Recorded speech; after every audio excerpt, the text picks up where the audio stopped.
আসসালামু আলাইকুম। আমার নাম রত্না, আমার বাড়ি নোয়াখালীতে।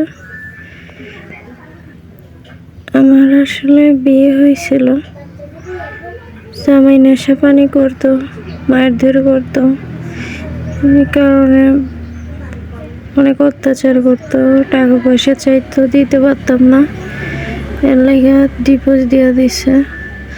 বর্তমানে মার কাছে আছি আর অনেক কষ্টে আছি। অনেক জায়গা থেকে বিয়ের জন্য আসে, কিন্তু যৌতুক চায়, দিতে পারে না। আসলে আমার বাবা আছে, বাবা রিক্সা চালায়, আমার মা আছে, আমরা 3 বোন, আমাদের ভাই নেই,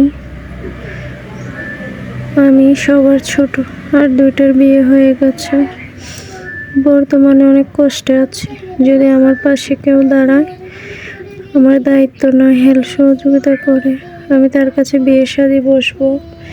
এটা আমার ছবি, স্ক্রিনে দেওয়া ছবি, আমার ফোন নাম্বার। যদি আমার সঙ্গে কেউ যোগাযোগ করতে চায়, তাহলে এই নাম্বারে ফোন দিয়ে আমাকে হেল্প সহযোগিতা করতে পারলে আমি তার সঙ্গে কথাবার্তা বলবো। আসসালামু আলাইকুম।